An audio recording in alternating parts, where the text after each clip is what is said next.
All right, it is that time. It is 4 p.m. Arizona time. This is episode 9 of Watching the Watchers Live. My name is Robert Gruler. I'm a criminal defense attorney here in Scottsdale, Arizona. Watching the Watchers is a show that we do to monitor police misconduct, prosecutorial misconduct, judicial misconduct, any misconduct, any malfeasance, any ethical problems that we see in the criminal justice system. We want to call that out on the show. We want to hold the people who are involved accountable. What happens way too often in the criminal justice system, and my team and I, we've handled literally thousands of cases, is we'll see these bad actors go through the system. They'll commit some sort of egregious offense, and then they'll just get away with it scot-free. We don't want that to happen anymore. We've got a lot of really bad guys in the justice system masquerading as good guys. We can't allow that to continue happening. So on Watching the Watchers, what we do is we call them out. We're going to make sure we hold them accountable, memorialize their misconduct.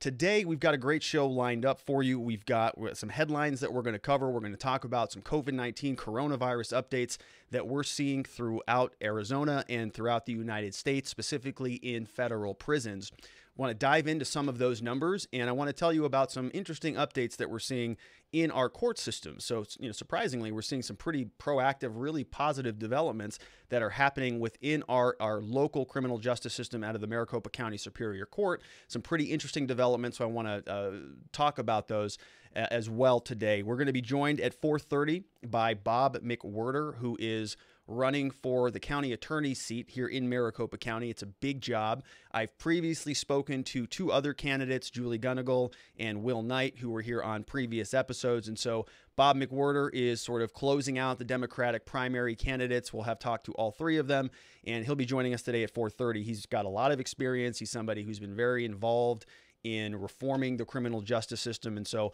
I'm excited that we're going to have the opportunity to speak with him coming up shortly. And then, of course, finally, at the end of the program, we're going to get to what everybody is here for, everybody's favorite part of the program, which is the Bad Popo segment. So really today we've only got one Bad Popo, but we've got a bad judge, we've got a bad prosecutor, and then we've got two officers here locally in Arizona that we actually want to commend. We think that they're doing something in the right direction. I've got some comments on that, some good, some bad, but we're going to talk about that. So let's dive into it. I want to talk through sort of what we're seeing, the developments here in Arizona as it relates to the coronavirus.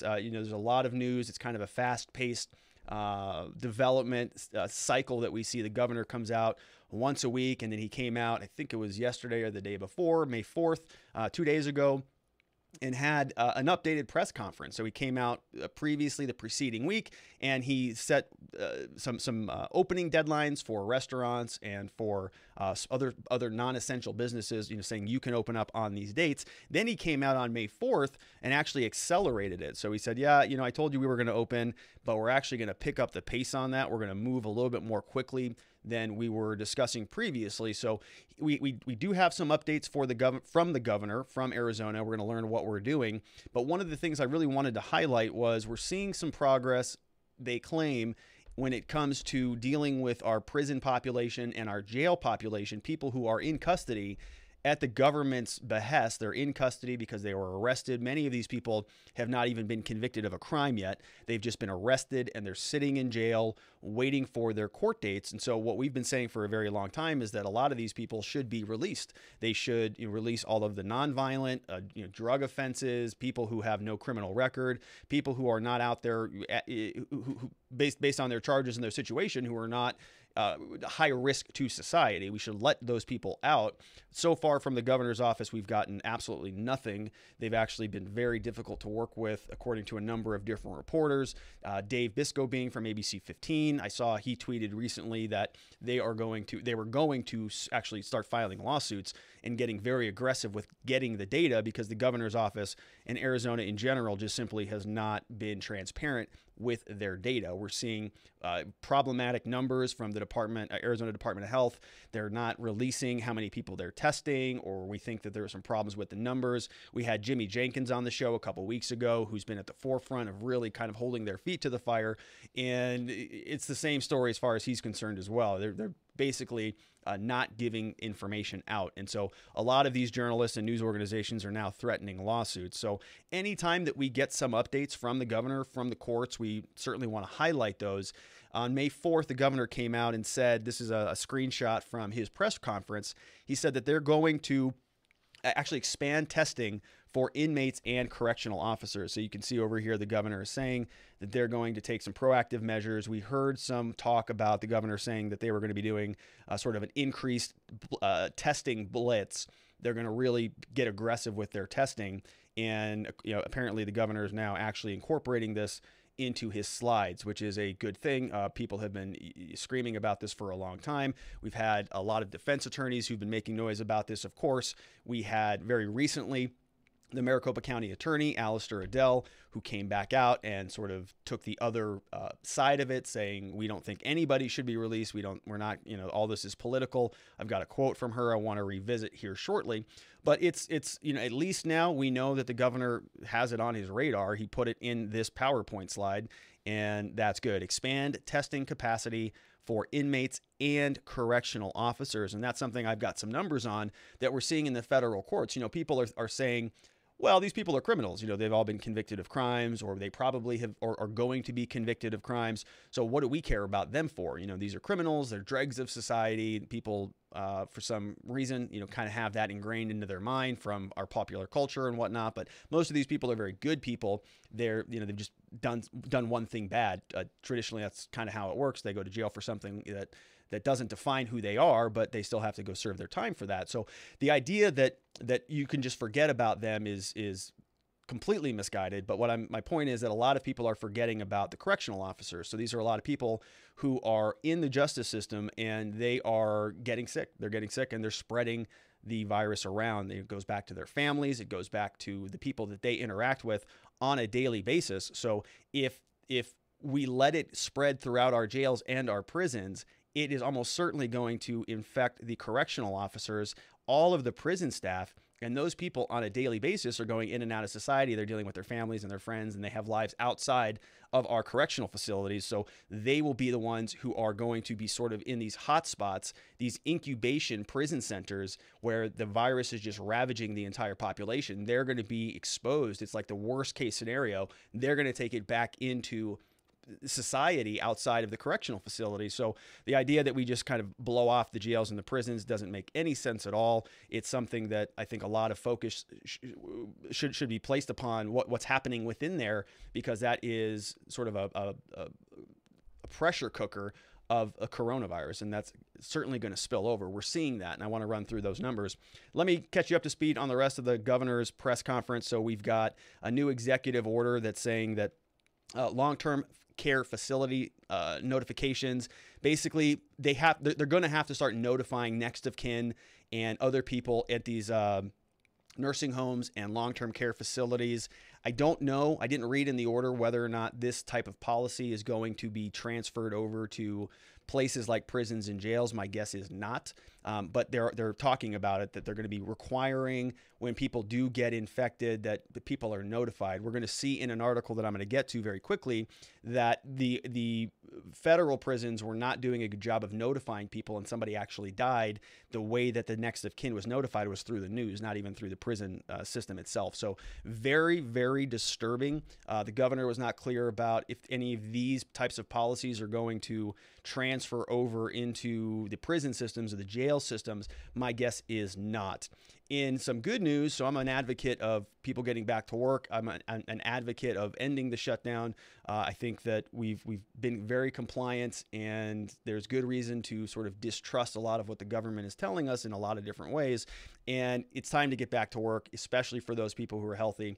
The other people who are at risk should certainly quarantine themselves. So when the governor came out and said that he was going to actually accelerate this, I was pleasantly surprised to hear that we're going to be starting sort of a soft reopening. On May 8th, Governor Ducey said barber shops and salons can start opening. Of course, they're going to have to follow the CDC guidelines, reduced occupancy, sanitation, face masks, and all that other stuff. But they are opening. I know I saw on my hairstylist, what's up, Amanda? I know I saw that you're very happy about that, as am I, because you got to look good. So it's important. It's good. I'm happy to see that that's happening. Dine-in services are going to be opening, or a soft opening, on May 11th in Arizona. We're going to implement public health protection CDC guidelines, maintain social distancing, reduced occupancy, limiting areas to prevent congregation, and so on and so forth. So, some welcome news for people in the restaurant business as well. They can kind of start getting back to work, getting back in business, which is a good thing. Unfortunately, we do not have any news on the gyms. No news on the gyms, but it is upcoming. It's coming up soon. At the last time I was hosting this show last week on Wednesday, the governor was just getting to gyms. A reporter asked him about the gyms, and of course, that's a big issue for me. So that's good news that is going to be opening up soon. And that's what's the directives from the governor, our executive branch here in Arizona. It seems to me, and I just kind of anecdotally, I don't know what the data says, but we are seeing, it feels like Arizona is opening sort of in alignment with a lot of other states, but also sooner than a lot of other states. So it's kind of in the middle there. We're sort of at the forefront of opening, and certainly we have not been as hard hit as some other locations like New York and LA and Orange County and those different places. So we're seeing some progress. Now, I want to give you an update on the courts. So this is kind of some geek talk. This is kind of criminal defense, lawyerly geek stuff, and I'm going to try to explain it in sort of layman's terms about what this means for people. But it's some interesting stuff that's coming out of our superior court. So what the judges are doing, and they've actually asked us to sort of spread this around and share this with other defense attorneys and tell people that these resources are being developed or actively kind of in a trial period. The judges are concerned, that attorneys are going to take advantage of this or conversely not take it seriously. In other words, the court's going to go through all this trouble to develop all of these different alternative ways of hearing cases and processing cases, and then attorneys are just going to blow it off and say, I'm not going to call in for that hearing, or I'm not going to be present. And blame coronavirus, or who knows what they're going to blame. But the point is that they don't want to set all these things up and make everybody's lives easier if nobody's going to take advantage of it and nobody's going to take it seriously. So we certainly want to encourage people to do that. I think these are very welcome developments. It's certainly in the interest of combating the virus. I think it's a smart way to do things. A lot more remote appearances, a lot more telephonic appearances. And so here are three of the kind of bullet points that the courts are sharing with us. One, a negotiations calendar pilot program. Number two, an out-of-custody remote change of plea pilot program.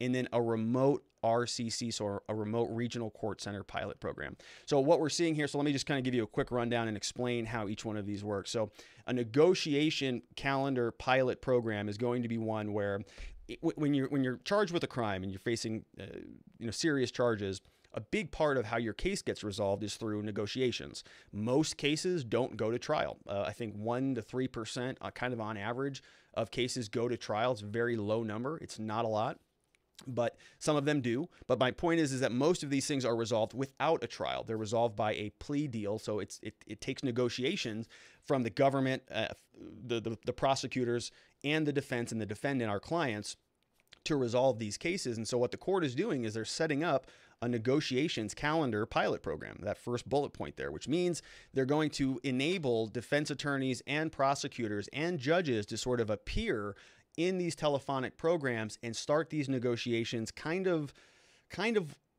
one-on-one, but on a scheduled time. And the judge sounds like they'll be present there in case the judge needs to do anything technically that is legal. And when I say technically, I mean specifically give what's called a Donald advisement, or to kind of enter into a change of plea proceeding and resolve the case. So the judge is not going to be there. What it sounds like, the judge is not going to be there having a conversation about whether you should take the plea or not. They're just going to be there to sort of make sure that the parties are showing up and facilitating the conversations moving forward. So telephonic, more interaction, more transparency, and the judges are just sort of facilitating that along.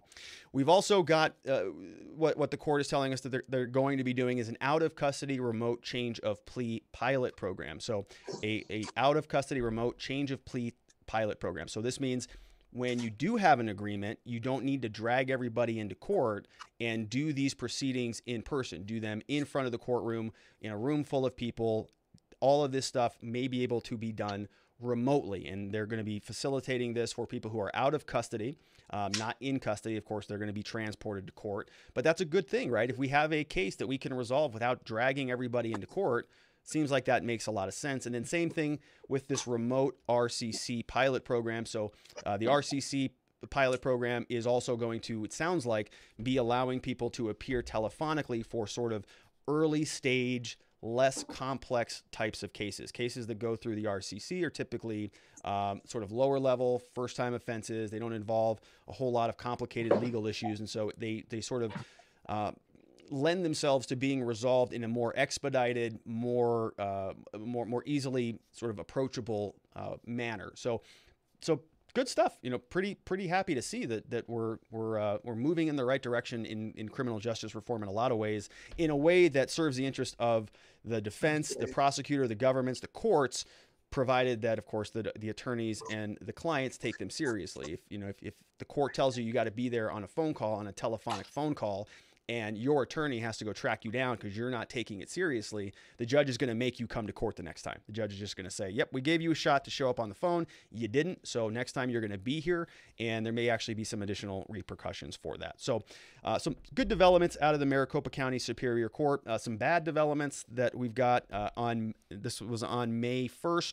We had our first confirmed case of COVID-19 reported in a Maricopa County jail. So you can see here, this article is from ABC 15 staff, posted on 5:44 p.m. on May 1st, 2020. So we got our first reported case, COVID-19, in a Maricopa County jail. Now, for those not familiar with it, jails are different than prisons. Jails are a little bit more temporary. There are less time involved. Detentions take place there. If you're going to go to jail for so let's say you get convicted of a crime and you have to serve time in custody. If it's a low-level misdemeanor offense and you have to do 30 days of custody, you're going to go do that in a jail. You're not going to go do that in a prison. In jail, you can do things like work release and work furlough. You can get out. You can have certain amenities and things that you may not get in prison. Prison is a lot more permanent. You're there for the long haul. You can go to prison for 4 months. You can go to prison for 25 years. That is the long and short of it. So we've seen the coronavirus and COVID-19 cases pop up in the prisons, but we just hadn't seen it yet in the jails. And so now we've got our very first case in there, unfortunately, it was just a matter of time before we were going to get there. Here's what we've got. Maricopa County officials, first confirmed case, Friday released. Here's what happened. The inmate was arrested on a Sunday, went through the intake process, was complaining of a cough, sore throat, and then prompted the jail staff to place that individual in isolation. Now, this is something that, of course, we knew was going to happen. We've been, shouting about it on this show for about 2 months now.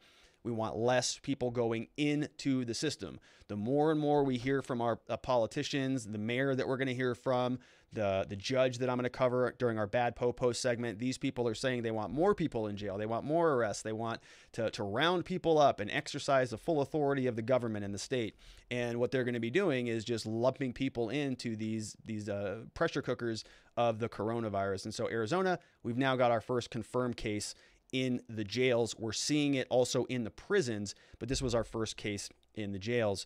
We've got a tweet here from Zach Crenshaw. He's saying it as well. And he gives us some additional numbers. Was arrested on 4/26, so not too long ago. Immediately isolated. So far, 123 inmates have been tested.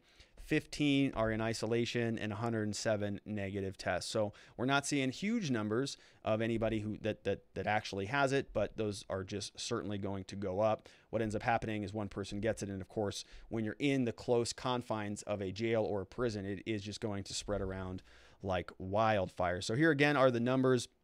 We've got 123 tested, 107 were negative, 15 in isolation. Those numbers also came here.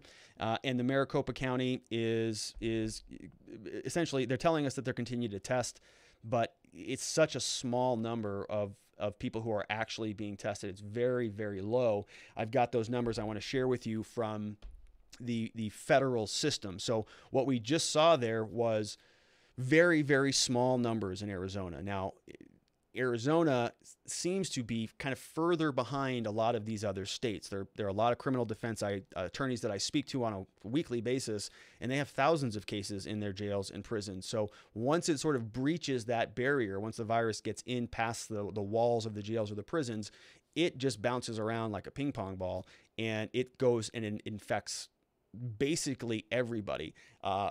Many people are denying that. Our current county attorney says it's all for political purposes, the reason why we're making such ado about all of this. But from this article, from the numbers that we see, over 70%, when we're talking about federal prisons, over 70% of tested inmates have COVID-19. So this article comes from Michael Balsamo from the Associated Press. Over 70% of tested inmates in federal prisons have COVID-19.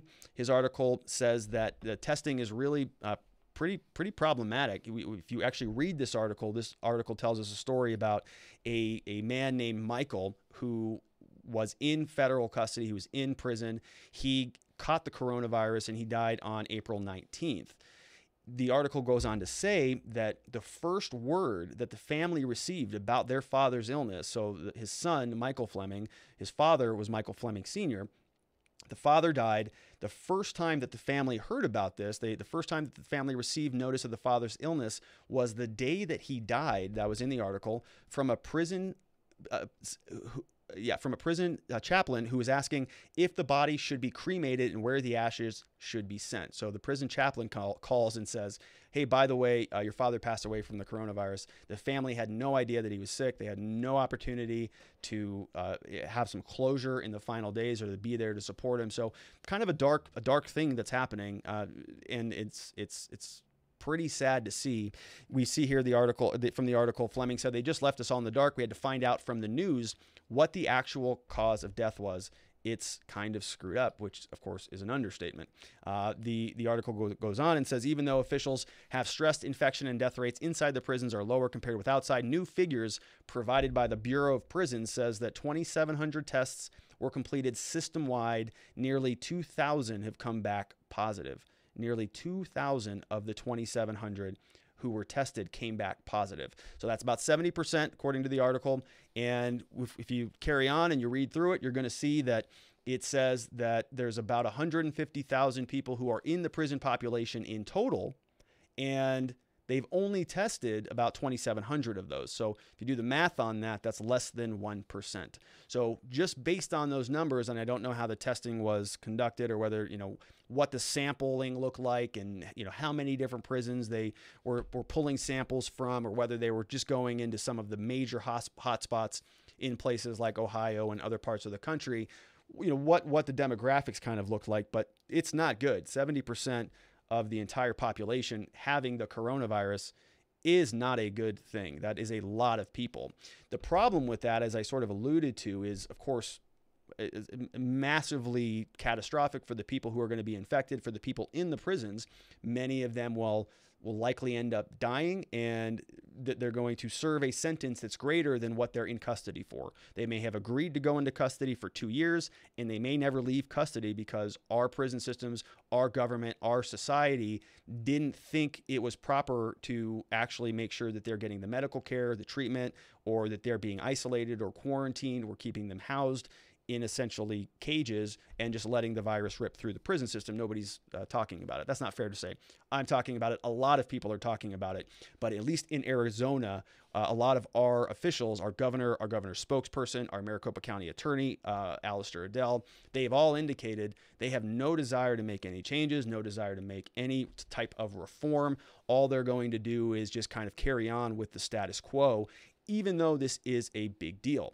Now, as I was explaining earlier on the show, a big part of the problem here is that the prison guards are the correctional officers are also having concerns about this. So here on this segment of the article, we see that nearly 350 staff members have also tested positive. So 350 people in the federal prison system are testing positive, and these people are not convicted criminals. They're not anybody who's involved in the justice system other than the fact that they've got a job working in the Bureau of Prisons. And so if they get infected, that's 350 people who are very likely catching it from the inmates who are being neglected and not being quarantined or not being given the appropriate medical treatment. So those 350 people are going to go out into the world and certainly spread it even further. So certainly that's concerning. Officers worry that the protective equipment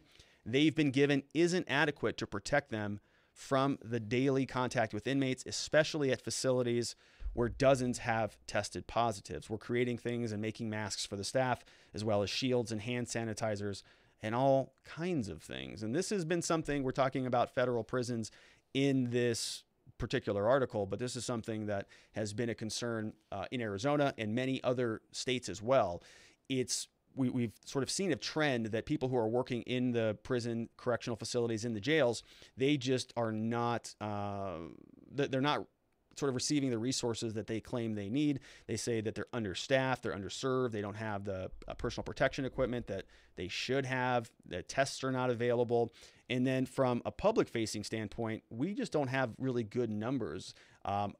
As I mentioned, there's a lot of journalists out there who are doing great work on this, and I certainly would encourage you to follow them. Dave Biscobing, Jimmy Jenkins on Twitter, really good guys who are at the forefront of this, and they're saying that the numbers they're getting are just not good. We just don't know exactly whether they're accurate or not, whether they're being transparent. There was another article today, I didn't clip it for this show, but essentially said that the Arizona Department of Health was going to stop giving data to some of the different organizations that were doing modeling on the Arizona progression of the coronavirus as it continues to go through our states and our prison system. So with that lack of data, I mean, on the one hand, I'm happy that we're opening, but at the same time, I want to make sure, we're being at least as smart as we can be about it, encouraging basically what the CDC guidelines are telling us to do, opening up in a smart fashion. But certainly, what does that mean for the people in prisons, the people in jails? They can't open up. So we as a society, we as, people who are interested in making sure we're honoring our part of our social contract with these people, we want to make sure that they're getting the proper care, the proper attention that they need. So 350 guards have tested positive in the federal system. Obviously not good numbers. And so this article kind of paints a picture of some doom and gloom. If 70% of the people in there, and there's 150,000 people, and we know that arguably the death rate is somewhere in the maybe 1% if you want to round down to that number. There's going to be a lot of deaths as a result of that. A lot of those 150,000 people are going to pay the ultimate price. So not a good situation to be in. There is a lot that our government, our county attorney, our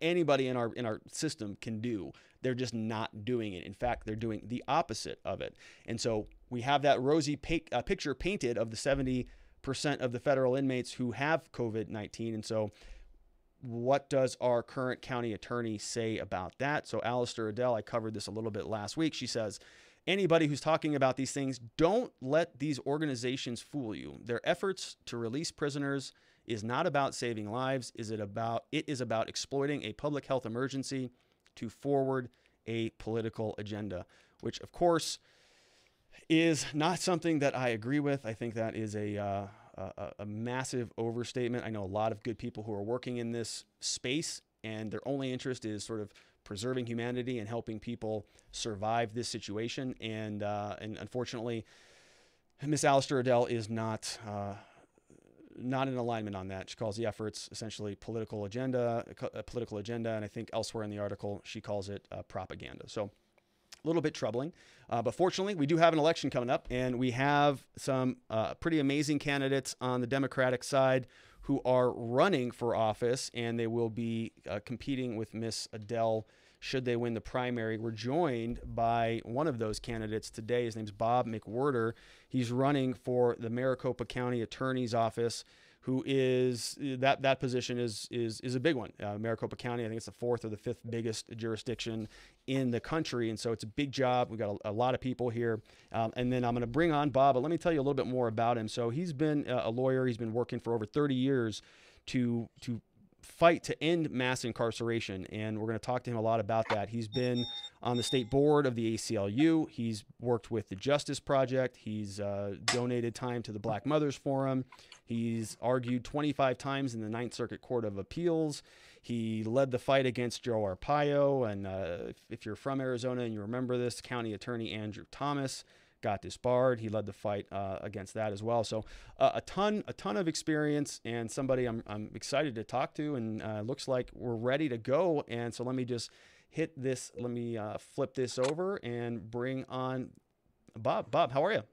Hey, very good. How are you doing? I'm good. Thanks so much for joining us today. I appreciate you taking the time, and you kind of, I saw you hopped on and kind of heard some of what I was going over. I didn't, I'm not in a position so you can see my screen, but I had that quote up from Alistair Adele, in that op-ed, and I'm sure you got the chance to read that.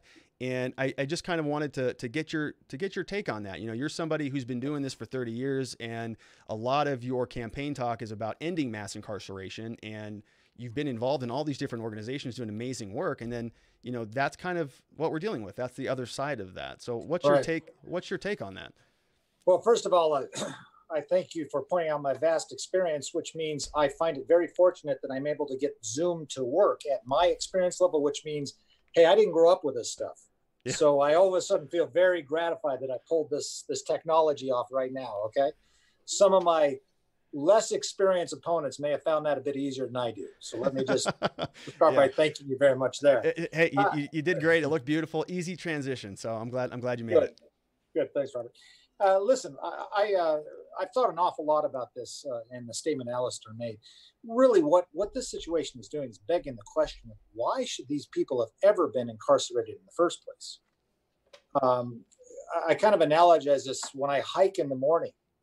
The air is clearer than it's ever been because, there's not the cars. Well, this virus has shown a way to clear the air about what's going on in the criminal justice system, and nowhere more pertinent than pretrial detention. Alistair can speak about incarceration, all that stuff, but what's in the purview of the county attorney is much more the pretrial jail detention. The normal population of the county jail is 7,500 to about 8,000 a day. It's now down to 5,000. Why should those people have ever been there in the first place? Yeah. Now, the stated reasons for putting people in jail before their trial is because they're a danger to themselves or the community, or they're just so recalcitrant that they won't make it to court, right? Well, that's a very, very narrow group of people, which leads you to the conclusion, what's the real reason people are being put in the county jail? And the dirty secret, among many dirty secrets, is the purpose of all that incarceration and the prosecutors and the county attorney's offices pushing for incarceration is to coerce plea agreements out of people more easily who don't have the wherewithal to fight and stay in jail. They can't get out because they don't have contacts with the community or something like that. Hey, you want to get people to court, give them a $30 Uber voucher and send them the court notice on text, they'll make it. So I'll go on further with this. Every day, a person goes to the county jail, it costs the county taxpayer $320 for the first day of incarceration and $125 every subsequent day. That's almost $46,000 a year to house somebody in the county jail. Well, you can do a lot for people with $46,000 a year and not housing them. You've got to get out of this system where we're continually coercing plea agreements to make this system grind faster with the crushing numbers. Hey, let's pull back and say, should these people have all been charged? Was there diversion programs? And why are we putting them in jail at this tremendous expense to the county taxpayer? So yeah. And again, I think the virus gives us a window in this we didn't have. Yeah, absolutely. And I wanted to just kind of revisit that point that you made about it being coercive for plea agreements. I think it's a great point, and one that a lot of people who are not involved in the system don't really realize how that works, because what ends up happening is somebody gets arrested, they get booked into jail, they're held in custody. And I've made this point a number of times. People will say, well, those people in jail, who cares what happens to them with the coronavirus or COVID-19? They're criminals. They broke the law. They deserve it. We should focus on the old people or the nurses or whatever, and kind of just brush those people by the wayside. The problem is that many of those people haven't been convicted of anything. They're just sitting in there waiting for their court dates. And the incentive that the county attorney, what they'll do is they'll say, well, we'll let you out, but you got to sign this plea deal and you got to plead guilty and you got to accept this conviction and then we'll let you out. So now you've got people who really have no idea what they're doing. The only thing they want is just to get out of custody. They don't care about anything else because it's a miserable place to be, especially in light of what's going on. And that's the quickest way out. Right. Well, I'm going to give you kind of two reactions to what you just said. Number one, in response to the COVID virus, why do we care about them? Well, I'll tell you something. The vast majority of those people in the county jail are going to get out someday. Okay. Hopefully right. Sooner rather than later, right? You want to create the biggest incubator in the world for a disease, it's a county jail. And then you're going to let people who are part of that incubator out in society. No, the better thing to do is not put so many people in the little incubator. Right. In other words, that makes our public health safer to have less people in the county jail, period. So that's number one. About this coercive thing of the plea, I mean, let's just give a quick hypothetical. Let's say you're with a friend and your friend shoplifts something and you both get charged. And you're now in jail waiting to try to get out. Your parents don't have a job, you don't have a job, whatever. So you're detained. Now you're given a choice. Hey, you can spend 6 months in this jail and you can fight your case and assert your innocence. And it's going to be at least 6 months before we get it. Or how about this? You take a 10-day plea. We'll give you a misdemeanor and you'll get out in 10 days. And it's just a misdemeanor. What the heck, right? Well, which are you going to choose? Now, you could be innocent as a new driven snow. Yeah. But what are you going to choose? And that would be just one example of how this could work out of thousands of examples. So that's what people do. It is almost a regressive tax on the poor. It is problematic. And it's not, it's funny because on the show, there was an article last week. I think we covered it last week where they were talking about the difference in somebody, I can't remember where it came from, which is a problem, but it was from ABC 15 or one of these different articles that said that basically the new filings were down massively. So, right. The county attorney, I did a segment last time. I said, good Alistair, bad Alistair, good Alistair. A lot of these filings were not taking place. The law enforcement agencies were sending over 800 charges and only 100 of them were getting filed. And so I graphed it out and I showed on a diagram, I said, these are how many, were getting filed. These are how many are getting filed now. There's a big difference between the two, massive gap. And we look around and society's not burning down. People aren't rioting in the streets. People aren't robbing and murdering and raping each other. So, these things are not in the justice system yet. There may have been some law enforcement contact, but my point is that, it's the total volume seems to be down temporarily. I don't think that those cases are going away. I know they're all coming back, but we don't see chaos. And it just goes to your point that what are we doing putting these people away in the first place? Yeah. Well, the way I put that is the Huns aren't at the gate. In other words, yeah, this hasn't changed. On that issue of coming back, we've been asked, all the candidates have is, hey, what about when things get up and running? Or is it going to bring all those charges back in an influx? Well, I think for the first thing, this virus in this situation, again, begs the question, should these people have ever been charged? There's no big public safety reason to do it. You're not being made safer from crime. And I think there needs to be a realization that we need to have a much clearer kind of evaluation of what cases should be charged, which shouldn't, and what should go in diversion to avoid this incredible expense and do better for human beings. Okay. So I think that's the time to do it. There is another thing though, and this gets into a lot of complicated issues about race in the criminal justice system, the disproportionate impact that is visited upon primarily young men of color, but also women too, and other persons of color, and how that works out. The other side of that coin is those same communities where the young men of color are being kind of disproportionately affected by the criminal justice system and punished by it are communities that tend to be underserved by the police. So there are crimes that need to be prosecuted in those communities. And a lot of those cases shouldn't be just dismissed because, they come from South Phoenix. And of course, if they came from Paradise Valley, you better know we're going to prosecute that crime. Right. So it all gets down to fundamental concepts of fairness. And I think this virus gives us an opportunity to say, hey, let's reevaluate this whole system and provide the services as well as look at the racial disparity issues. Yeah. And I agree with that completely. I think we're seeing that not only in the criminal justice system. I think a lot of people are reevaluating a lot of things in their lives, which is, a kind of a healthy thing to do. It's unfortunate it's taking place under these circumstances, but you're right. Maybe this will be a good time to revisit. Of course, we're having conversations about it. I see from your literature, from your campaign, I see a lot of this talk of ending mass incarceration. It's kind of right. the phrase that I see littered throughout, and I love it. I love the concept. I'm just curious as to where did this come from? I mean, you've been doing this for 30 years. Where did your sort of drive to do that, come from? If you could just kind of give us some background on that. Oh, you're talking about me personally or professionally? I'm talking about however you want to answer it. Okay. It's curious. I'm curious about it because Miss Adele's comments, I don't understand them. Like, I don't understand where they came from or what she thinks we're doing. This idea that we're propagandists or we're political activists or we have an agenda. I don't understand that accusation. I care about people. I know you care about people. We care about, this social contract that we have with the people who go into custody. So I get our position. I'm curious about your position. Okay. Where did it come from? Yeah, let's start. Look, there's a lot of family background things. I come from a family of priests and educators, and different ways of approaching social problems. But if you look at this accusation of propaganda, the biggest propaganda in the world has been playing on the fear of crime.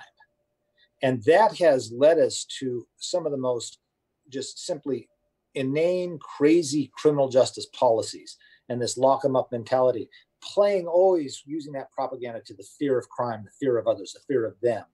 And we're going to take care of those people with the criminal justice system, which of course has given Arizona the 4th or 5th largest prison population in the country, despite the fact we're only the 14th largest state. Right. That's why we spend $1.1 billion a year on the Department of Corrections.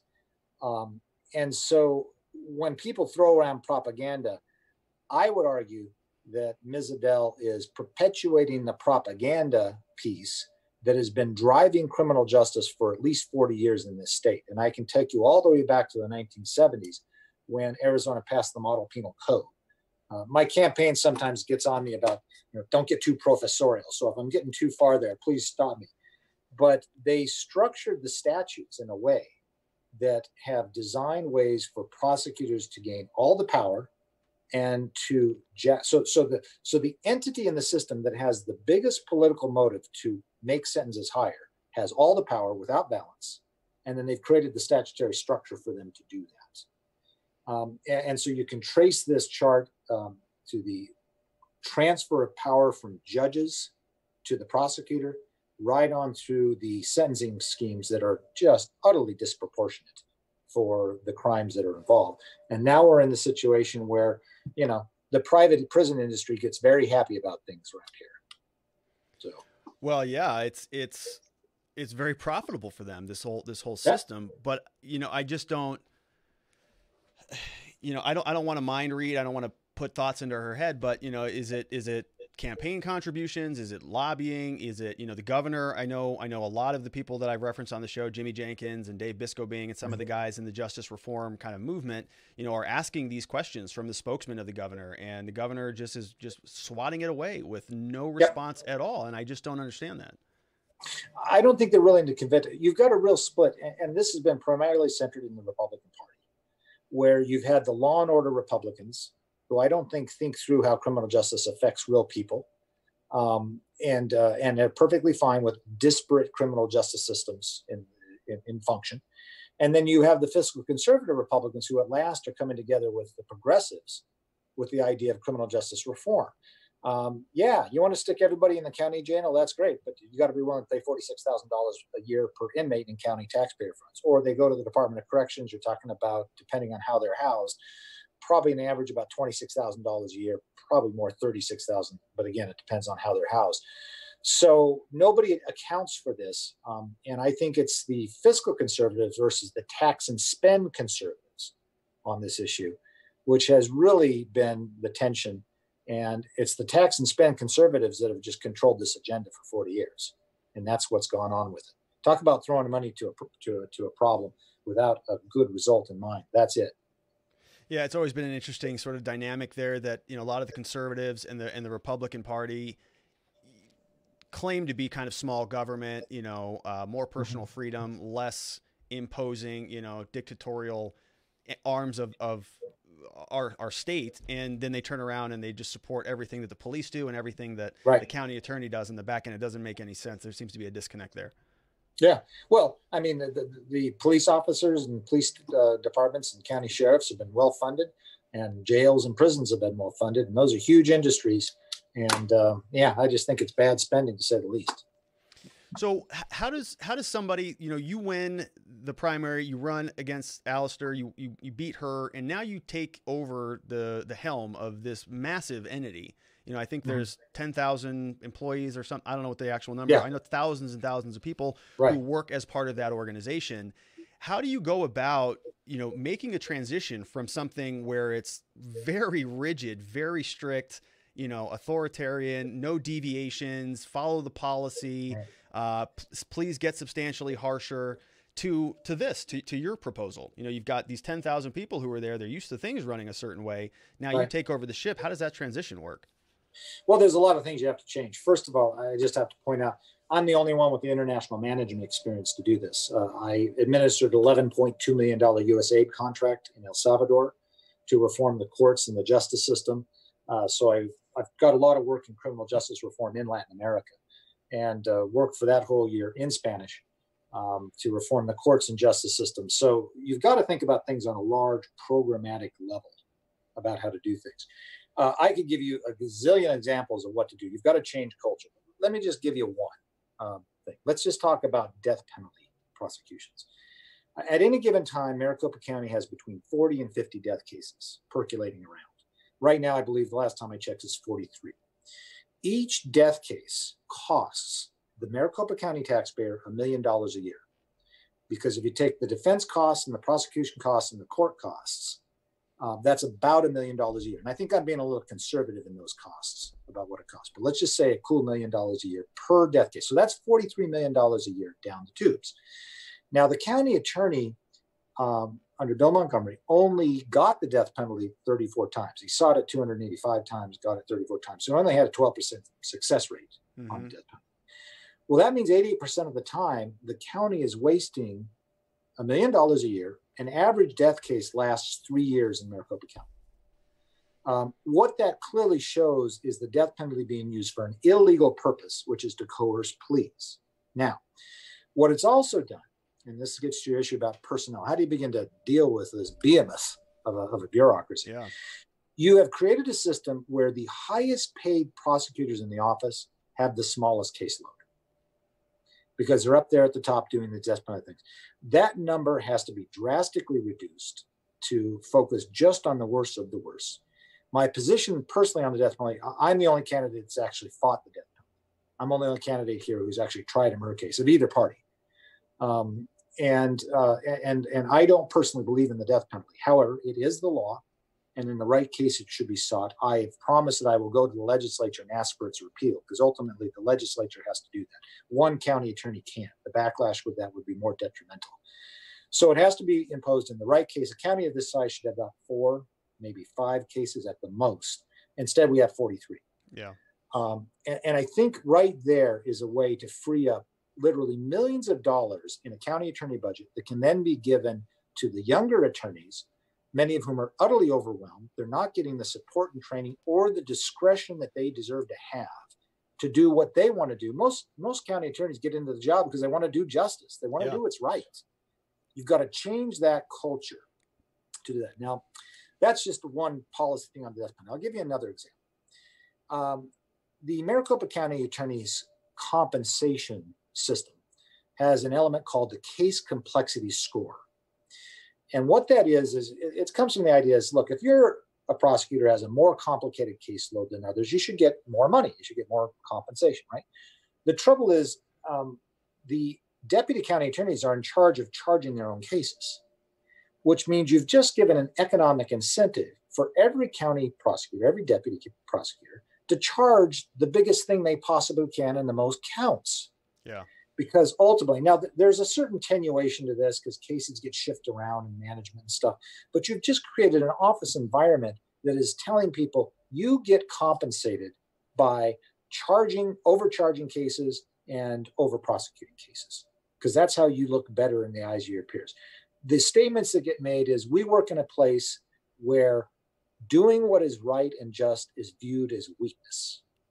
Okay, you got to just go into that office culture and change it. And one of the ways is change the compensation structure. This is where I get into these things. You can talk about all kinds of great ideas about criminal justice reform, and you can say all kinds of great things. I've heard my opponents in this race say great things that I don't disagree with, but you want to get it done, you got to go into the budget, and you got to go into the way you structure an office and lead an office. And that's what I focus on for real institutional change in this thing. Yeah, that's interesting. I've spoken with the other two, and I had not heard an answer about a budget like that, because it is certainly right. It's you've got financial incentives that are going to cause a lot of decisions to be made one way or the other, and certainly that would change that. You did mention that a lot of these prosecutors go in, they're true believers. They want to do justice. And there's, I've dealt with some prosecutors who are very easy to deal with, and we can have a friendly sort of conversation about a case and resolve it in a way that serves their interest and our client's interest and close the case that way. But there are others who are very aggressive, very anti-defense. I get the feeling that they don't like any defense attorneys, and they don't want to negotiate on anything. So what do you do with that? And I don't think that's a small number. I mean, No. It's a decent amount of the county attorneys at the MCAO. Well, let's start about, and by the way, it doesn't surprise me that people don't talk about budgets, because it's hard to make a budget sound sexy. I mean, it's just not easy. Oh, gee, honey, let's talk about the budget tonight, right? Right. So that's fine. But, that's where it is. That's where reform happens. It's in the budget. Okay. You're talking about a real cultural change. First of all, I think you got to deal with hiring. I would certainly favor hiring people with criminal defense experience in that office. And I think that's part of the cultural change. You have to encourage a whole system where that stuff is focused on. For instance, you mentioned deviation requests. First of all, change the name of that sucker. They are mitigation requests, or some other similar name that's much fairer and understandable. You're not trying to advocate for a deviant. It's a human being who has things that are balanced. So I would also, by the way, again, this is the program thing, I would create a charging bureau where you have, and the best kind of lawyer you want for a charging bureau is an experienced prosecutor who is nearing retirement, who isn't interested in trying cases anymore. They're happy, they're looking for retirement, but they have a sense of proportion, and give them guidelines on how cases should be charged. And then publish those policies, let everybody know it, so you're on the up and up. And create this system where things are more balanced and proportional in the charging system. To make this change of culture that you have to talk about. And I must say one other thing. I think it is very important that you emphasize to these young prosecutors, listen, you are a lawyer first, you're a prosecutor second, and encourage that sense of professional relationships. When you're dealing with a public defender, remember, you're dealing with a lawyer first, a public defender second. You are lawyers in this system together. And I think that is crucially important. When you have a good prosecutor who knows that, life is golden, justice can happen. When you don't, it's just a silly contention and people get hurt. And I think that idea of professional conduct is vested in the idea you are a lawyer first, and lawyers are expected to be professional. So, but this is a thorny issue. You can't just do this overnight, but I would certainly be looking to this. Yeah, and I think that's a very reasonable way to approach it. I don't think it's anything, of course, that happens overnight, and it's going to take a lot of work. It may require some changes, right? Some people may have to find other places to go and work. What about you're talking about being lawyers and lawyers first and prosecutors second. I've seen a lot. I've never been a county attorney. I've never worked over there. I originally wanted to. I went to law school. I wanted to go be a prosecutor. They wouldn't take me because I was too young. I was a 1L, and I went and worked for a defense firm, and I had to deal with prosecutors, and I didn't like what I saw. I didn't like that they didn't have a lot of discretion, Right. they all turned around and pointed to the policy, and they still do that today. You know, we still have a client with a ton of mitigation who deserves a good case. This is like the bona fide example of being in the interest of justice. And we take that to the county attorney, whoever's assigned on our case, and they just basically defer to the policy. That's it. You know, they have almost no discretion. It's like they're automatons. They just look at a chart and they just this is what you get. You know, and that to me seems like soul sucking and very depleting way to practice law. How do you handle that? You know, you want to create some uniformity in certain things, but you want to give prosecutors to be, you know, the ability to be discretionary. So what's that balance look like in your administration? Well, I think there's several things you have to do. First of all, policies need to be published. There was actually a policy under Bill Montgomery that said policy shall not be published. Okay, I'm sorry. You know, if you to quote from Dr. Strangelove, if you're going to make a doomsday device, you got to tell people about it. Okay. Right. So that's the number one thing. I also think it's very important to kind of change this system. Let me say one other thing about. You also have to kind of prune down the number of cases these young prosecutors are taking or being forced upon them. They don't have time to do justice when they're just worried about getting out the door and churning as many cases so they can breathe, right? So I think that's one thing. Allow for a discussion of time. But let's go to another issue, and that is I think a lot of these pleas have to be structured to put the power back in the hands of the judge. My attitude is, look, if you think that this defendant should get 20 years, well, then I don't believe in creating a plea to a mandatory minimum of 20 years. I would create a plea where you have to go argue to the judge that this person should get 20 years. And by the way, maybe that person should get 20 years. Okay, the job of this office is to prosecute cases. I mean, right. You know, I'm all down with criminal justice reform, but don't forget, the job is law enforcement. It's to make you safe from crime. Okay. Sure. So if you think this person will get 20 years, you go to the judge and argue it. The defendant has a chance to put on witnesses, and maybe those witnesses will change nothing about the outcome, and it's 20 years, and you could argue it would have been easier just to give a mandatory minimum of 20 years. Well, I think there's value in that process and value in both sides. And the judges, you know, most of these judges are ex-prosecutors anyway, a lot of them, and it's not going to be that hard of a sell in a lot of these cases. So you go make that to the judge, okay? That's part of changing that office culture. All right. You're not the one dishing all this and just following a chart. We'll give you this and you argue, you be a lawyer and argue that to the judge. Do what you think. And I think there's value in that. And we need to find that again in the system. So yeah, I think that gives us a lot more opportunity. I mean, people don't understand, they understand some components of mandatory sentencing and the range of certain crimes, so that if you're charged with a crime and you've got a prior, literally there are charts that you look to and you just go. Oh, yes. You find what your range is. So you're saying you'd kind of open up that range a little bit. So rather than having the prosecutors offer you a plea that says you can get no less than 5 years, you're saying, well, the range on this penalty, a mitigated term is going to be a 1 and an aggravated term is going to be an 8. And so we're going to have both sides come in and make their arguments to the judge and let the judge kind of be the decision maker. You know, at the risk of kind of going to professorial stuff, Aristotle said that the role of the judge is to be and to do what the legislator would do had the legislator seen this specific case. Okay, that's Aristotle, right? And I know I'm going to get some grief from my campaign staff about going into Aristotle. I apologize. But the point of that is, you need somebody with discretion. The legislature writes these statutes, and that's great, right? But you need somebody to apply them to look into the fact that, hey, maybe mitigation is appropriate here, or maybe aggravation is appropriate. Maybe the legislature wasn't severe enough in this crime. And I think we need to give that back to judges who, for the most part, have had distinguished careers as lawyers, have gone through a pretty extensive selection process, and are on the bench now, and are to some degree free from the political influences that affect prosecution.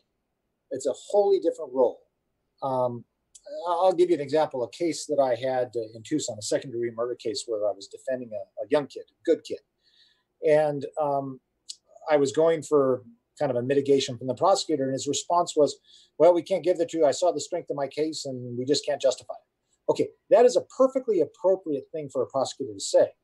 But a judge should look at the strength of the prosecutor's case and what is best for society, what is best for the future, what is best for mitigation. In other words, a judge is supposed to look at more things. We need to give the power back to the judge and not in the hands of a prosecutor who only looks at the strength of his case. And it was a perfectly strong case. I don't disagree with them. But the judge has a different role, and we need to give power to that role and respect the system that was created for us. So yeah, that would be a welcome development. I can tell you, we would prefer to deal with a lot of judges over a lot of prosecutors, sure. and sometimes not. Sometimes we would prefer to deal with a prosecutor over a judge. So, luck of the draw. I mean, that's just life. You can't change all discretion in the system to your favor. It's just life. Well, we certainly try. So we'll keep doing that. But as we're wrapping up, tell me a little bit about your campaign. Tell me, where can people go to connect with you? How are things going? What kind of resources do you need? Just kind of tell us about the state of the campaign. I think the campaign's just going splendidly. We've raised more than any other candidate, and consistently. We're going forward in this environment. Is very hard for all candidates, but we're advancing the ball. We're making our fundraising goals. And I almost hate to talk about it that way, because what I like to talk about is policy and justice, and democracy and hearing the voice of people. Unfortunately, when you're talking about how the campaign's going, we're talking about how it's financially going. And that's kind of the way we winnow things out in this country, and fine. So it's going very well. I think we have a good message. And I think there is a real sense of hope that for the first time in 40 years, a Democrat can win this seat, and that we can have real criminal justice reform. And that is the issue. Like I said, the fiscal conservatives will join the progressives with the right candidate on this issue, and we can have some success, and we can put these policies in. And look, I mean, I wouldn't be a candidate if I didn't tell you I'm the one to be able to do that. So I have no doubt that every candidate looks themselves in the mirror and says the same thing, but really, I'm the one to do that. So, and I've got a lifetime of 30 years of fighting for these things that I bring to the table. So not only can I get elected, I can implement it. Yeah, and I agree with you. I think there is a really good opportunity for a changing of the guard here, and it would be very welcomed. I am seeing sort of the public zeitgeist kind of reform a little bit and get a little bit more in touch with what they're seeing. We're seeing a backlash against. We're seeing officers arrest women in parks. We're seeing officers. I'm going to cover an officer or a judge who actually sentenced somebody to 7 days in jail for opening her hair salon. People are seeing these stories and they're saying, "This is our justice system. This is what we're dealing with." By the way, I got to tell you, I was worried about being too professorial here, but the fact that you just used the word zeitgeist. Yeah, it makes me feel much more comfortable, and I'm going to be okay. If I get grief for that, I can say, "No, he used zeitgeist." So come on, give me a break. Zeitgeist, Aristotle, yeah. It's maybe it's law school. It's too much in the law, but it's. Well, I know. It's important topics. It's important stuff, and I'm really excited that you're running for it. Somebody just sent a comment here in our live chat, Mr. McWhirter. I believe that you have my vote. And my wife's, two very conservative Republican voters. I think you have very sensible policies. So, and it's same individual said, I'm in the second group. The tax and spend bunch are killing us. So, you won somebody over. Can you tell me where we can, where people can connect with you? You want to throw out your website or your Facebook or phone number, or any of that stuff? It's McWhirter, the number 4 MCA, McWhirter 4 MCA. And you can see the website there. There's, of course, ways to donate. And by the way, the hardest thing for me about being a candidate is asking people for money, but that's what you got to do. I decided that, this is my first time I've run for office. I decided that if I ever find it easy to ask people for money, I got to get out of politics, not in politics. So that's the issue. And you can see that we've got a Twitter feed. We've got Facebook things going. Most of our stuff is actually, people don't really look for web pages now so much for content, but we've got an active Facebook thing, and it's going to be aggregated more. There's a lot of policy positions that I put on. If you want to know more about me, I've got extensive writings. I've written 5 books on the Bill of Rights. I wrote, my first book is The Criminal Lawyer's Guide to Immigration Law. My next book is Bills, Quills, and Stills, A History of the Bill of Rights. You can get it on Amazon. Cool. So I have a deep rooted sense about what American can be and what the law can be and what the rule of law can be. And that's what's important. I've also thought if I sell enough of Bill's Quills and Stills, I can send my kids to trade school. So anyway, this is deep core stuff. And these books came out of my practice and my experience. The biggest constitutional lawyers in society, if you look at, and you've had this experience, the constitutional lawyers in the big firm. I'm a constitutional lawyer. Well, I'll tell you what, your average prosecutor and your average public defender do more constitutional law in a week than a lot of these people do in a year, because that's all we do. Yep. And that's key. And that's what my work has kind of grown out of that, is a deep rooted sense of what the Constitution is and the value of that. And that's what we got to bring to it. Look, when you create a system that coerces people out of the Sixth Amendment right to a fair trial, that's a problem, and the framers didn't intend it. And we got to stop this tax and spend conservatism. Yeah, I agree with you. I love it. And, I'm very excited that you're running. I'm looking forward to following along in the campaign, and people can join you. They can go to McWhirter4MCA.com. You've got the same stuff, McWhirter4MCA. You got it on Facebook. You've got it on Instagram. You said you mentioned it on Twitter. So I encourage people to connect with you. And I just want to thank you for coming on the program today.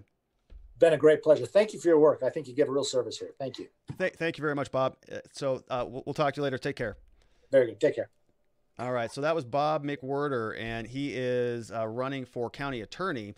Very interesting guy, obviously highly qualified, somebody with a lot of experience, and I think some very good ideas. He answers some questions in a way that I hadn't really heard or thought about. So excited to see kind of what happens there, as kind of every candidate has said and explained on the show. We want to see some changes in our justice system, and right now the public is sort of moving and awakening to the problems that we see littered throughout our entire system. So maybe we can actually turn that seat from a Republican into a Democratic seat, not just based on party policies, but based on true criminal justice reform. And I think that those candidates are the ones best suited to do it. So Bob McWhirter, check him out. Bob McWhirter is at McWhirter4 MCA.com.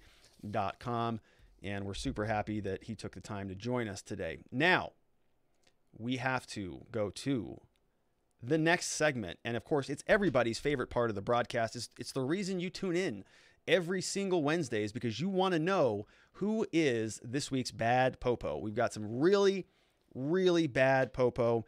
I talk about it every week. We've got these people in our criminal justice systems who pretend to be the good guys, but really they're the bad guys, and they hide behind a gun and a badge, and they go out there and they just cause havoc. And unfortunately, it is undermining a lot of what we value in a society and in our society. And we've got a responsibility to call them out on it, to hold them accountable. What happens, I explained this at the beginning of the show, these people do something bad, they do something wrong, and they get called out on it, and maybe they'll write a small response or have a small article, and then it gets all pushed to the wayside. These people continue to operate in the criminal justice system. Bad cops, bad judges, bad mayors, bad prosecutors, bad politicians, and they don't get held accountable for it. So of course, what we're trying to do here is make sure that accountability, that transparency is present, and it is at the forefront of our discussion. So today, our first article, our first bad popo, is actually not a popo at all. It is a judge. So this story was making national news, national headlines. We've got a judge from Dallas County. His name is Judge Eric Moyer, and here's what he looks like right there. This article comes from, I don't know where it came from, but Dallas hair salon owner, in act of civil disobedience, chooses to go to jail rather than close her doors. So this was a big story. This woman got sentenced to 7 days of jail for keeping her hair salon open. And obviously that is troubling for a number of different reasons. First and foremost, because 7 days is a lot of time to go to jail for something like this. In Arizona, theoretically, you could go to jail for 6 months. Most of our crimes, like for example, a DUI, if you get a first offense, regular low-level DUI, which is a pretty serious offense, right? You're driving under the influence and you could potentially kill somebody or do something pretty dangerous. you go to jail for 1 day if it's a first offense. 1 day. This woman's going to jail for 7 days, which is a little bit, I think, extreme. I think a lot of it extreme. But for whatever reason, this judge decided that they wanted to do that. This article says that a defiant Dallas salon owner was sentenced to a week in jail after a judge ruled her in contempt for refusing to close her business as the coronavirus pandemic surged. She was fined $7,000. She got hit with a temporary restraining order, but she still kept her salon open. She says during the court hearing that the judge actually informed Luther that he would consider not giving her jail time if she admitted she was in the wrong when reopening her salon, that she was selfish for doing so, and that she should apologize to the elected officials whose orders she deliberately violated. So, okay, that's an interesting approach from a judge, sort of coming down on her for her sort of political decision to keep her business open, which is her private property, which is her, she's got a family to feed. She's got other employees, it sounds like. And so this judge is basically saying that's all well and good, but you're in violation of the government orders. And so, a lot of the problems that I have with judges and prosecutors and mayors is they're all part of this power system, this power, bureaucracy. And when you start threatening one of them, the others will fall in line and they'll slap you back into place. So in this situation, this lady was keeping her business open. I know she's gotten a ton of support from Twitter and from around the world. Shelly Luther is her name, fined $7,000 and 7 days in jail. People are very, very sick and tired of this stuff. There's no reason why this woman should be in jail. It's not criminal behavior. Technically, it is a criminal violation of the executive order, but this, I'm going to talk about it when we get to our next person. The difference between legitimacy and illegitimate governments, the difference between legitimate orders and illegitimate orders. And what we're seeing now is the public start to believe that the government orders are no longer legitimate. And there's, I think, very valid reasons for that belief. And so I want to talk about that here. But before we do that, let me share with you the video of what Miss Shelley said at the time of the sentencing. So we're going to transition over to a Zoom meeting. We're going to see the judge in the courtroom with a mask on. We're going to see 4 different people at counsel's table, probably a prosecutor and maybe a case manager. And then we've got a defense attorney and, of course, Shelley. We've got a court reporter who appears to be appearing by Zoom. I don't know if that's her home or what it is, but let's take a look at the video because it's we're going to hear that Shelley is actually explaining why she is not closing her store. Judge, I would like to say that I have much respect for this court and laws, and that I've never been in this position before, and it's not some place that I want to be. But I have to disagree with you, sir, when you say that I'm selfish, because feeding my kids is not selfish. I have hairstylists that are going hungry because they'd rather feed their kids. So, sir, if you think the law is more important than kids getting fed, then please go ahead with your decision, but I am not going to shut the salon. All right, so we saw that judge there kind of rolling his eyes and kind of throwing his head around as soon as she said that, I disagree with you. I also disagree with that judge. 7 days in jail is insane. $7,000 for that's insane. But this judge is part of the power system. This judge is part of the entities that are wanting people to abide by the law. The governor said, shut it down. She got to, I understand the judge's perspective that the judge has to, enforce the law and enact the law, but the judges, they have discretion. The judge didn't have to give her 7 days. He could have said, look, I'm still going to give you this conviction, or kind of craft a penalty that is justified under the circumstances. This woman wasn't doing any criminal behavior other than just operating her business like she was doing before. And she has started to say that we can't live on government loans. We can't just continue to just stay closed as long as you want indefinitely. We need to reopen it. You heard her say there in the statement that a lot of this has to do, she's got hairstylists who can't feed their kids and things. So is that what the law was meant for? Is the hand of the law need to be so heavy and so strong that we're now going to take a woman who's a business owner, who may be a wife, who may be a mother, who's an employer to a number of other people, and throw her in jail for 7 days? because she's violating a court order? And what about the hypocrisy of this judge? That the basis for the order is to increase social distancing and to stop the spread of the coronavirus. And now this judge is going to sentence her to 7 days in a jail facility, probably teeming with coronavirus, that's going to spread it to her. And then as soon as she's released out of custody, she's going to spread that around to the rest of the world. So seems kind of counterproductive to me. The judge, of course, has the discretion. I think is a very bad decision, very bad look for this judge. And I'm almost positive that there's going to be repercussions for this judge because of the public outcry. It makes no sense to send somebody to jail for 7 days for something like this. I understand if he wants to impose a small fine. I understand if she has to take a sort of kind of a slap on the wrist conviction that she's got to deal with because it is a technical violation of the law. But I do not think this was a good ruling from the judge, a good decision, a good sentence. And I, quite frankly, didn't think that the judge handled it appropriately. Now, I don't, we have this clipped from just a very short part of it where she gives her statement over to the court. So maybe there's some more context. Maybe this judge has already told her to stop speaking or something. I don't know. But the point is, he's rolling his eyes around. She says, I disagree with you. And he does one of these.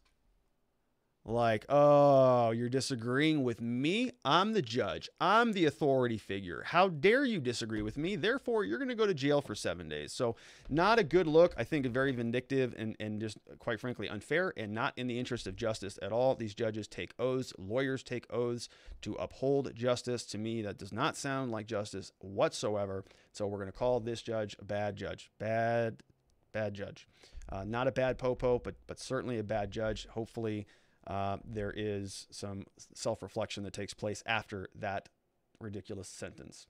All right, moving on to the next story. We've got this one also made national news and was kind of hilarious if it wasn't so scary. We've got this woman, Chicago Mayor Laurie Lightfoot. So this is the mayor of Chicago, Laurie Lightfoot.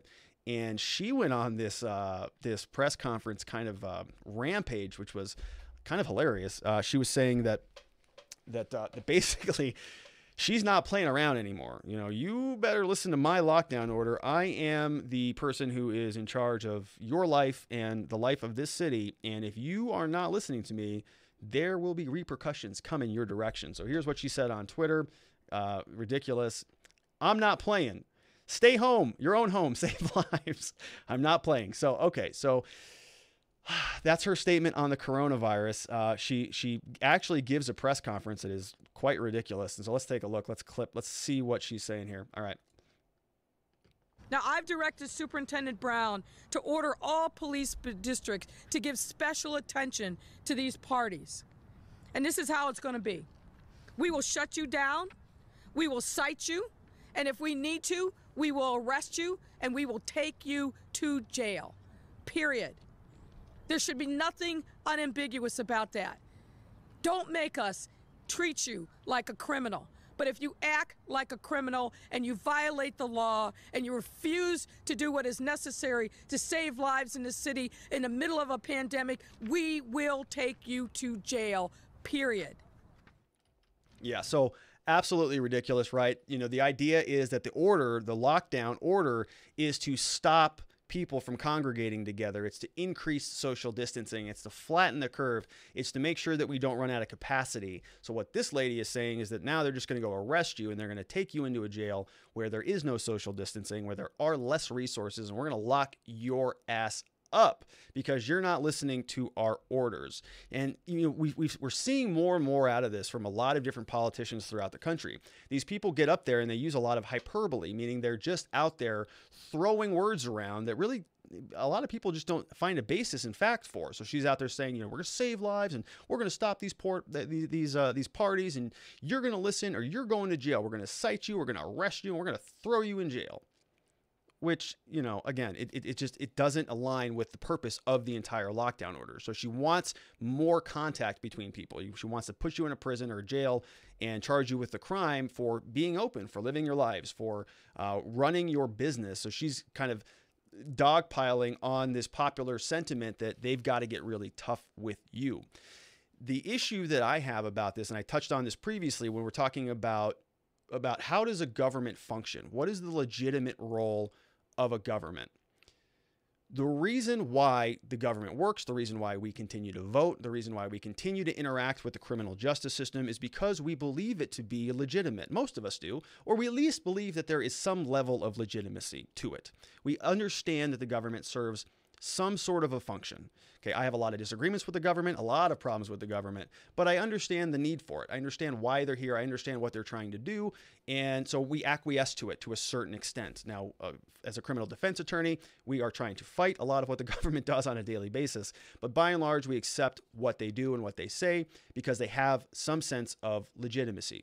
Small in my mind, but enough that we will conform with what they're asking of us. Now, when the coronavirus was sweeping through the world in the United States, we didn't really know what to do. You know, people, business owners, lawyers, salons owners, you know, people in Walmart, and all people from all walks of life didn't really know what to do or how to approach this, how to deal with this. And so we said, we're going to listen to the government because the government is the one that has the most legitimacy at this current time. They know more data than we do. They know what the ramifications are of this virus. They know what's best for us because they're set up. They're supposed to do this. They're supposed to know how to handle these situations.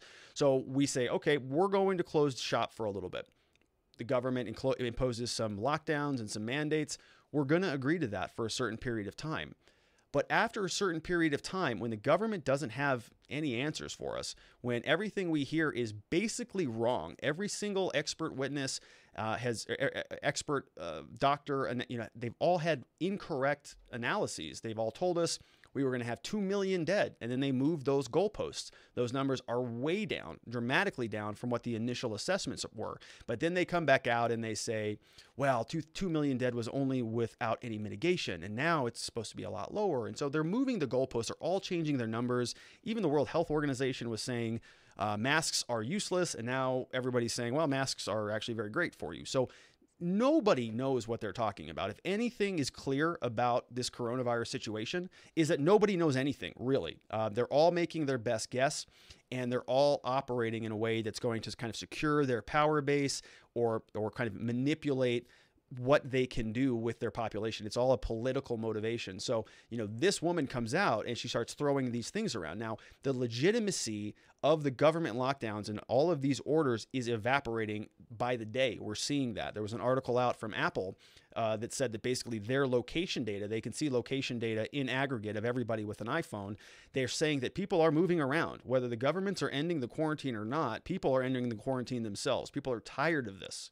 They're sick of it, and they see no end in sight. So they're saying, look, we're not going to rely on the government loans. We're not going to just be sitting here sucking from the government teats on a never-ending basis. We have to get back to work. We have to open our businesses. We have to get back to normal life. The legitimacy of the government orders, of the government requests is fading dramatically. So then we have these mayors, we have these other people who come back out and say, we have no legitimacy. So what do they have to resort to? It's threats. It's these threats of violence, these threats of power, these threats of, we're going to literally arrest you. If we see you open, we're going to arrest you. I've covered this on the show previously. Cops showing up, people pushing back a little bit, cops arresting them. It has nothing to do with the actual crime. It has nothing to do with actual safety. It has everything to do with maintaining the level of legitimacy and the level of respect that law enforcement and that our government entities want the citizens, the population to have. If this judge doesn't slap this woman on the hand and give her 7 days in jail, then maybe that delegitimizes his court. So now he's going to now use additional threats and additional sanctions to sort of use coercion to increase the legitimacy of the court. It's totally inappropriate. It's totally what we see in other places that we call dictatorships and authoritarian states, where they're not operating on legitimacy because people have no faith in the government. They have no faith in how they're working. So they only operate by force. They just threaten you. They censor the internet like China does. I've been to China. It's very locked down. It's wild actually being over there. It's not anywhere near on the same level of freedoms that we have here, because if people actually knew what was going on in their government, then they wouldn't submit to the government's power. The legitimacy of the government would go away. So the government has to pull this blanket over everybody's eyes in order to make them acquiesce to their authority. So we're seeing more and more of these politicians, of these mayors, of these judges, of these police saying, you know what?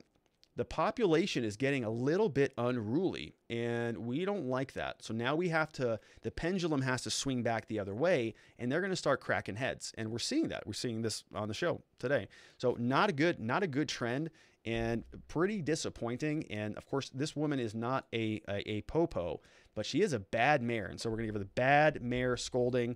Laurie Lightfoot, very, very bad mayor. I hope that the people of Chicago come to their senses and just quite frankly throw you out of office, because what you're saying there is totally inappropriate, not a legitimate use of government power, not a legitimate police kind of state that you're imposing on people who only just want to run their businesses and go do things. You know, they're not asking to break the law. None of this stuff would have been illegal 2 or 3 months ago. So the fact that she's coming down with such a heavy hand shows that her legitimacy is evaporating by the minute. She's now got to resort to threats. Laurie Lightfoot, bad popo. Now speaking about names, we've got some interesting names on the show today. We have Laurie Lightfoot. Now we're going to turn over to Wood River. So we've got Laurie Lightfoot, and then we're going over to Wood River. So this is an officer. This story actually came out a little bit ago, but we didn't cover it. So a Wood River officer, wait, is that his name? No, this is, okay, I totally screwed that up. I thought that was his name. We don't actually know the name of this officer. So this must have been a Wood River Police Department officer. We've got his mugshot here, or his picture here. He wasn't arrested, so it's not an actual mugshot. He's a Wood River officer. Yeah, so this is a problem that I've got with this one also. Here's what happens. These guys, we've got 2 African-American guys who go into Walmart. This takes place on March 15th, the original incident. I'm going to play you the video from the incident.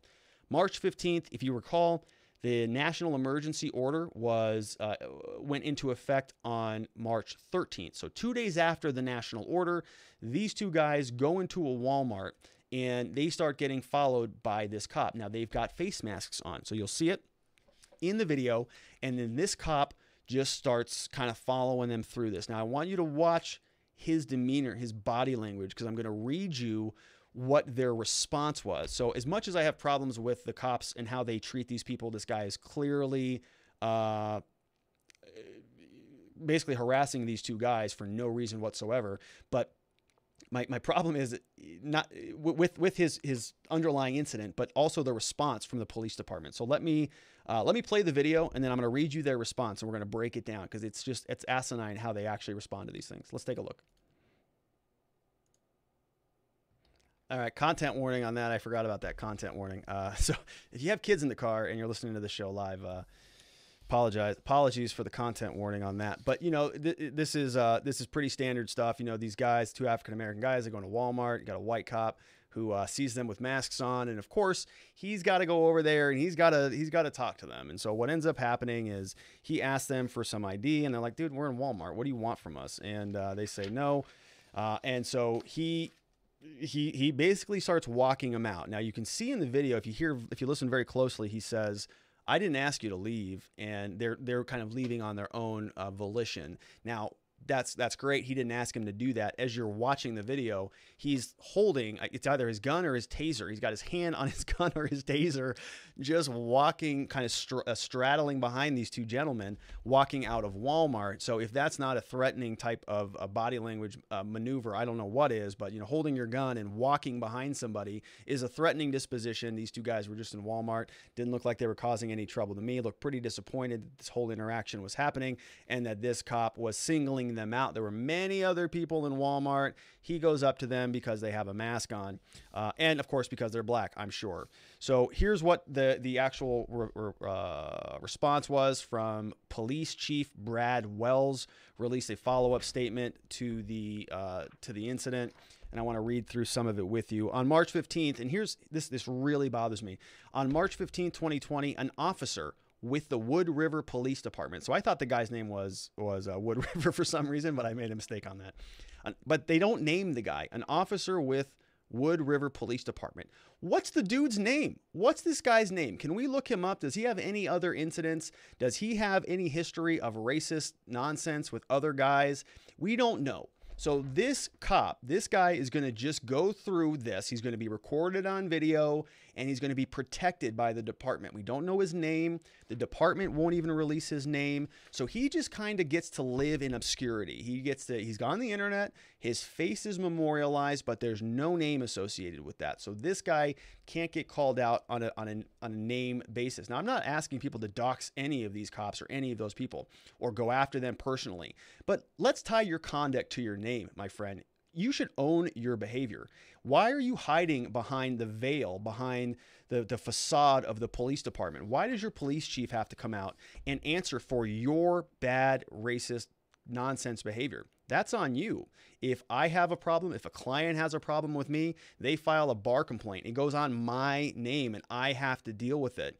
If you're a business owner and you screw up, if you have a restaurant and you screw up somebody's food, they leave a bad Yelp review on your Yelp page. It goes to your restaurant. It goes to your name. You're held accountable to it. There's no obscurity there. But these law enforcement agencies, they just layer these different guys in obscurity. Now, they're all going to claim it's for security purposes and that, it's to protect the privacy of these officers. Well, that's all well and good, except your officers, when they do ridiculous things, they should be held accountable for it. And anytime that this guy's name is searched into Google, anytime that he goes over to a different police department, anytime that somebody resigns and they transfer, it's really difficult to look this stuff up if we don't have their name. So we need their names, but of course, they're going to do everything they can, the Wood River Police Department, everything they can to insulate these guys so that this bad behavior can just fly under the radar. So they said on March 15th, an officer with the Wood River Police Department, no names, tried to identify two individuals he felt were acting suspicious prior to entering the store. So in other words, they were black and had face masks on. Apparently that's suspicious. 2 days after the president of the United States declares a national emergency due to a pandemic that's sweeping through the world. So apparently that is suspicious activity. So they go ahead and justify that behavior. The officer goes on. So in this statement, they say they go through the statutes. They say the officer told the two that a city ordinance prohibited the masks, but a city ordinance does not exist that would actually prohibit the two from wearing a mask. They refer over to an Illinois law. So you've got a city law in Wood River. The officer said, we've got an ordinance here that says you can't do that. Police chief says, no, actually, they don't have an ordinance. That was wrong. But we do have an Illinois law that says it's illegal to try to conceal your identity, which, of course, they were not doing. They were face masks. And this was 2 days after a pandemic had just been declared. So they also go on to say, well, with the current pandemic, it's understandable that they want to wear masks to protect themselves, but on March 15th, not many people were wearing a mask. All right. So what does that mean? So that if they're wearing a mask, it's suspicious now. Anyways, that cop goes up to him. He says that they were not ordered to leave the store. They left kind of on their own volition. Actually, exactly. They left the store of their own volition. They were not ordered to leave the store. We just watched the video. He's walking with his hand on his taser or his firearm. I have to watch it again to tell which one it is, but it's very threatening. It's basically like, I'm ready to draw on you. That's the only reason you do it. I'm ready to draw on you. If you get mouthy, if you get lippy, this is going to turn into a bad situation for you very quickly. And anything that you do is going to now be transferred into assault on an officer, and we're going to arrest you. And we may even kill you. I mean, if history is any indicator, these types of incidents do not typically go well for people in these two gentlemen's situation. So not good at all. And they went through it and they said they're going to do, we've got 3 different paragraphs here that are not explaining really anything that's going to happen to anybody involved in this, other than that they're going to complete a very thorough investigation. They say that every time. We're going to complete an internal investigation. We can't comment on active investigations. Thorough investigations take time to investigate. Once it's active, but it's going to be done. And then we're going to ask the NAACP and we're going to ask the FBI to go do their review also. So this is all. This is just a standard operating procedure for these different police departments. An officer does something bad, they don't name the guy so that he can live in obscurity, and then they just say that they're going to investigate this thing to death. Probably in 6 months from now, we're going to say we've done a thorough review of the case, and we found that the officer had justification to act the way that he did, and unfortunately, these things happen in law enforcement on a day-to-day basis.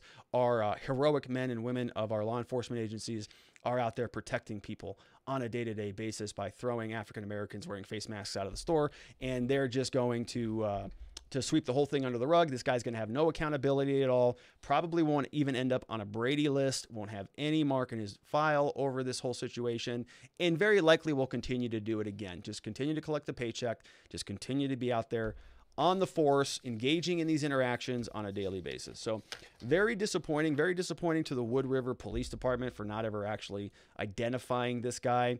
It's very, very bad popo, very, very bad police department. This guy, whoever he is, you are a bad popo. You are a bad popo. You're going to make it on the show for harassing these two guys. Now, I want to finish up with these two gentlemen.